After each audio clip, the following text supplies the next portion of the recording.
Audrey was flipping through her book for the third time. It was still better than listening to the silly conversations of her sister's friends. She couldn't leave, but pretending to be interested in their party was too much for her. Although Audrey and Amelia grew up together, they weren't biological sisters. The difference between them was evident not only in their habits, but also in their appearance. Amelia had chestnut, slightly curly hair and gray eyes, while Audrey had dark skin, long, thick eyelashes, and hair as dark as night. Amelia loved dancing and having fun, especially being in the spotlight. Therefore, in honor of her 22nd birthday, she decided to throw a lavish party in the family mansion. What happened at the birthday party? And how did a homeless person influence the fate of one of the women? What secrets did Audrey discover about her own past? You'll get to learn it all and much more in this incredible video. The young woman's father, Mr. Lively, could afford a grand celebration, as he was a wealthy businessman. After Amelia's mother passed away, the man never remarried. Several years after his wife's death, for some unknown reason, he decided to adopt another girl, Audrey. Ever since she was little, Audrey wanted to know everything. Unlike her sister, she enjoyed being alone and reading books that could answer many of her questions. Audrey loved traveling, but Mexico intrigued her the most. Their father hired different tutors and sent his daughters to the best and most expensive schools. After high school, he sent them to study business at a university, hoping to introduce them to the family business. Audrey didn't like her major, but she didn't want to argue with her father. Moreover, knowing Amelia's frivolity, their father paid more attention to Audrey. It was the same way with Amelia's birthday. All she wanted to do was impress her friends. The celebration was supposed to take place at the family mansion, where a stage and a buffet were set up on the lawn. Amelia hired the best decorators and invited several bands to perform. Mr. Lively spared no expense for his daughters, but he also knew the value of money. To get his approval, Amelia needed to get Audrey's support first, as she was the only one who knew when and how to convince their father. After much pleading, Audrey gave in and decided to help her sister, just so that she would leave her alone. But now she became a hostage of the situation. Having persuaded their father to agree to such a grand celebration, she couldn't just refuse to attend it. Mr. Lively had to go away on a business trip, so he couldn't attend the party himself. Instead, he assigned a few of his best security guards to monitor the situation and report everything back to him. The party was a great success. It was almost dawn, and most of the guests had left already. Amelia was sitting on the terrace with a few friends, while Audrey sat in a rocking chair nearby, her legs tucked up. "Amelia, this party was the best night of my life," one of the friends in a shimmering dress spoke sweetly. The only thing that wasn't so great was Audrey's sour face. "She's probably jealous that your father allowed you to throw such a celebration." Having heard this comment, Audrey raised her eyebrows in surprise and smiled. "And how did you like the highlight of the evening? Did you see how he looked at the shrimp and how he devoured the canapes?" "No, it's about time for the fun part," Amelia said, looking at her watch. "Let's hurry back so that we don't miss anything," said the young woman in a blue dress, and started laughing. The peak of the celebration was already behind, and Audrey didn't understand what else was supposed to happen. "Is she coming with us?" Another one of Amelia's friends, dressed in a short red dress, interrupted and nodded at Audrey. Can she even appreciate the show? "She has her high morals. God forbid she tells her father about the homeless man." Amelia cut her off. "Homeless man? What homeless man?" Audrey spoke for the first time, addressing the group. "The one who entertained everyone all evening without even knowing it," the young woman in the blue dress explained. "Don't say another word. We need to go," Amelia reacted quickly, leading her friends back to the celebration. Audrey put the book aside and followed the young women.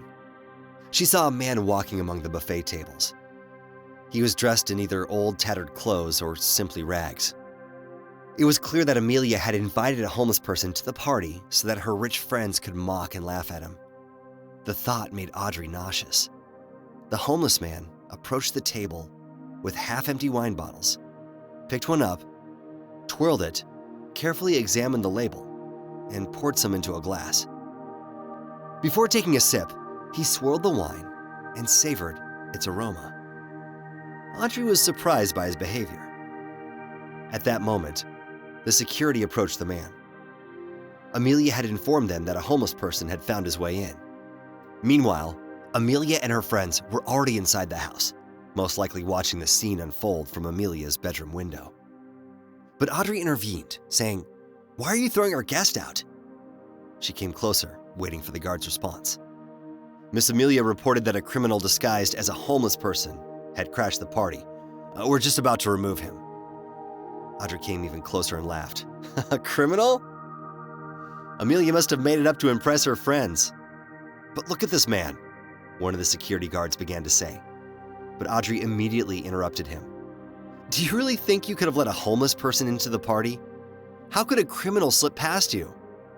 I'm sure it couldn't have happened. This man's appearance is just another show that my sister orchestrated. Besides, I was actually just about to see off this so-called homeless person, so you're free to go." Having realized that they might get in trouble, the security guards nodded and left.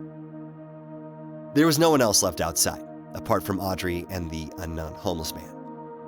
Having made sure the security guards left, Audrey turned to the man and met his gaze for the first time.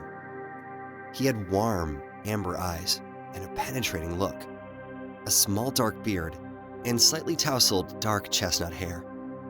The man was tall, with a well-built physique that even worn-out clothes couldn't hide.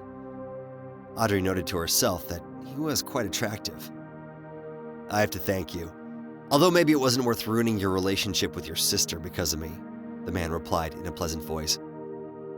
"My relationship with my sister's never been easy, so I think I'll survive. And as for you, I'm sorry for the mockery and everything you had to endure tonight," Audrey apologized, blushing slightly. "No need to apologize. Besides, I'm a guest here, and it was all just a performance," the man replied. "May I know the name of my savior?" "Audrey," the woman replied, feeling embarrassed. "And you?" The man smiled and answered, "Eugene." "I'm sorry, but I do have to see you off, as I told the guards," Audrey said. The two of them shared a pleasant conversation on their way over to the gate. Audrey didn't even realize when they reached the gate, and that it was already dawn. After bidding farewell, Audrey headed to her room, but she couldn't sleep. She kept thinking about Eugene and their conversation. There was something familiar and comforting about him. She felt very calm around that man. After lazing around for half the morning, Audrey decided not to postpone her chores any longer. She needed to get her documents for her trip to Mexico. It was something she'd been looking forward to for a long time. She got ready quickly and hurried to the big office center. Having received an envelope with her documents, Audrey couldn't wait to open it. She walked out of the building and began examining the papers on her way. She was denied the trip without any explanation. Audrey was so engrossed in reading the documents that she didn't notice when she stepped onto the road. She only heard a car honking and felt strong hands pulling her aside. Having caught her breath after the incident, she turned to her savior. Eugene stood before her and remarked with a hint of irony, "Now we're even." "I guess so.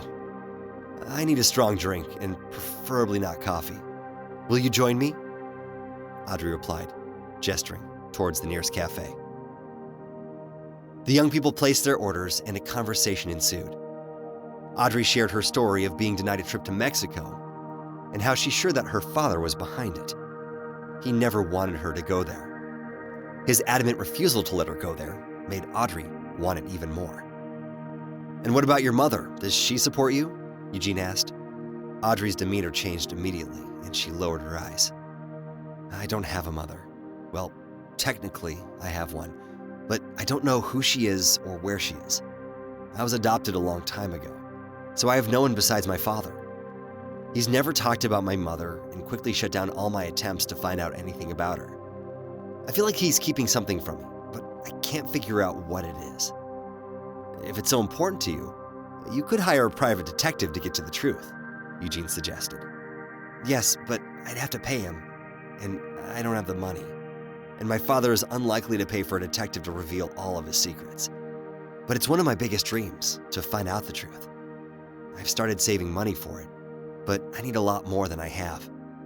If only I could get my hands on a large amount of money right away, Audrey began to ponder, and then she froze, looking at Eugene. "Listen, I've got an idea. I'm not sure if you'll like it. We need to pretend to be dating." Audrey's words made Eugene choke on his drink. "You're probably still in shock from almost getting hit by a car." But Audrey quickly explained her plan. The essence of it was that her father would disapprove of their relationship, especially upon discovering that Eugene was homeless. And he would definitely find out from Amelia, who surely wouldn't keep quiet about it. So her father would try to get rid of Eugene by offering him a payoff to disappear. Audrey would play the role of a heartbroken woman and would ask her father for a trip to take her mind off the breakup and get over her beloved. She would fly to Europe and then to Mexico, just as she had always dreamed. Then she would meet there to share the money and go their separate ways. Eugene didn't exactly like that plan. He believed that her father would simply decide to get rid of him with the help of his security team, but he still decided to help Audrey get the money. According to the plan, they were supposed to meet every day, making sure they were noticed by her father's people. The young woman was sure that the plan was reliable because she had thought everything through since she knew her father better than anyone. She also gave Eugene some money to rent a place to stay during their scheme and tidy himself up a bit. He tried to object, but Audrey wouldn't allow it. They were supposed to meet tomorrow near her father's office. Audrey liked her plan and was even rather excited by it. Now even her job at her father's office didn't seem so dull to her. She couldn't wait for her date with Eugene and mentally imagined her father's expression when he saw them together. Having cited some urgent matters and asked to get off work early, Audrey hurried outside where Eugene was already waiting for her. She froze when she saw the handsome man in dark blue pants and a white shirt with rolled-up sleeves. He held a small bouquet in his muscular hand. "Hi, you look great," Audrey said, as if mesmerized. "I hope your father will also think so," Eugene replied, sounding slightly embarrassed and sarcastic. "By the way, this is for you." Audrey took the bouquet and they started walking down the street. Mr. Lively observed everything from his office window, and it was clear that he didn't like what he was seeing. Their dates were very warm and fun. Audrey felt so good with Eugene that she sometimes even forgot it was all a game. 2 weeks had passed, and by that time, everyone already knew about Audrey's suitor. Upon learning about her sister's boyfriend, Amelia rushed to inform her father who he really was. Having shared that information, she unintentionally compromised herself and thus got a stern reprimand from her father for her behavior at the party. But then, Mr. Lively realized that he could easily get rid of Eugene since he was homeless and definitely needed money. It was all as Audrey had anticipated. Then, Mr. Lively decided to hold a family dinner, inviting the family's friends and, of course, Audrey's boyfriend. "We're having a family dinner tomorrow. You're invited. I think that's when it will all go down. You haven't forgotten about our agreement, have you?" Audrey said and looked at Eugene somewhat sadly. "Make sure to ask for a decent amount for me." At some point, Eugene wanted to give up on their plan because he had developed genuine feelings for Audrey, but he didn't dare profess them. And besides, he understood why Audrey needed the money. "I'm not sure if any amount would be enough to give up on you, but rest assured, I'll do everything as we agreed," Eugene replied. They had already gotten to Audrey's house, said their goodbyes, and each started to go in their separate directions when Audrey called out to Eugene. He immediately turned around and walked back to her. "Eugene, I don't know when we'll see each other again, but I wanted you to know that I enjoyed spending time with you, going on our dates," and Eugene interrupted her with a kiss. At that moment, the woman realized that her plan had one flaw, but she couldn't back down because she was so close to discovering the truth about her past and escaping to where she had always dreamed of being. Everything piled up, and now she didn't know what the right course of action was. The family dinner went surprisingly well. Mr. Lively was almost silent the entire evening, observing Eugene. At one point, he suggested a walk around the estate. As Audrey had predicted, Mr. Lively didn't beat around the bush and immediately asked how much it would take for Eugene to disappear from Audrey's life. Eugene remained silent for a long time, contemplating. He wanted to reject the man's offer since he genuinely liked Audrey, but he felt that he needed to honor their agreement. $100,000, Eugene replied after his reflections. Not bad. I thought it would be harder to persuade you, Mr. Lively replied, calling someone on the phone and stating the amount. I knew this relationship wasn't meant to be. Audrey deserves better. So much better that you're keeping the truth about her mother from her? Eugene interjected. It was clear that his words struck a chord with Mr. Lively. You don't know anything about it, so stay out of it. You'll get your money and disappear. Got it? Or my people will make you disappear. With those words, he handed over a small suitcase that one of the guards had brought over. Eugene reluctantly took the suitcase and headed towards the exit. After taking a few steps, he turned around and said, You're right, Mr. Lively. Audrey does deserve better. Don't ever forget that. The plane landed smoothly. Eugene was looking forward to meeting Audrey. They set the place and time of the meeting in advance. The anticipation was unbearable. But Audrey never showed up. What if they made a mistake? But how could they find each other in this huge country? First, he needed to find out if the woman had crossed the border. It took Eugene several days to learn when Audrey had arrived in the country and where she had decided to stay. But she wasn't at that address. Moreover, having questioned the hotel staff, Eugene learned that the woman had disappeared. His search for her took a couple more days. It turned out that local gang members had tracked Audrey down and kidnapped her. Without any fear, Eugene decided to go see their leader right away. He was ready to do anything to save Audrey. It turned out that Audrey had to work off the debts of some of her relatives, and the amount was very substantial. Without much thought, Eugene offered to pay off her debt, and as proof of his words, he made the initial payment of $100,000. He promised to transfer the rest of the money after they freed the woman. Audrey couldn't believe her luck. She ran towards Eugene with tears in her eyes. The man embraced her with one hand, all while typing a message with the other one. All the horror was behind them. Audrey and Eugene were sitting on the hotel room bed, leaning against the headboard. The woman revealed that she had learned the truth about her mother. It turned out that after Mr. Lively's wife passed away, he had a relationship with a woman named Bonita. However, it didn't last long as she was deported back to her homeland, Mexico. Mr. Lively considered it a sign and decided not to search for her. But sometime later, he got a letter from that woman. She wrote that she had given birth to a girl, their daughter. She asked him to take the baby as her family owed money to the local mafia, and she feared for the child's life. For safety's sake, she also asked them to keep her identity secret. Mr. Lively managed to save Audrey, but couldn't protect her mother. Ever since then, he hated Mexico and did everything to protect Audrey. That's why he tried so hard to keep Audrey from going on her trip. How did you manage to get here if you sent all the money to my bank account? And how did you convince those people to let me go? Audrey wondered. Well, let's just say I didn't tell you the whole truth about myself. I needed to lay low for a bit because of my business back home, so I kind of became a homeless person for a while. But meeting you changed everything. I wanted to tell you the truth, and I was always waiting for the right moment. But there never was one, Eugene said in one breath as he sent a text message. But I gave up everything I had to make sure that you're all right.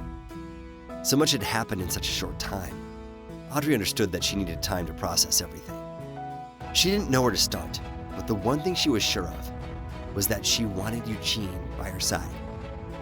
We have a lot to talk about and figure out, but I'm confident that we can do it, she said. They intertwined their hands and realized that a new, completely different life was awaiting them.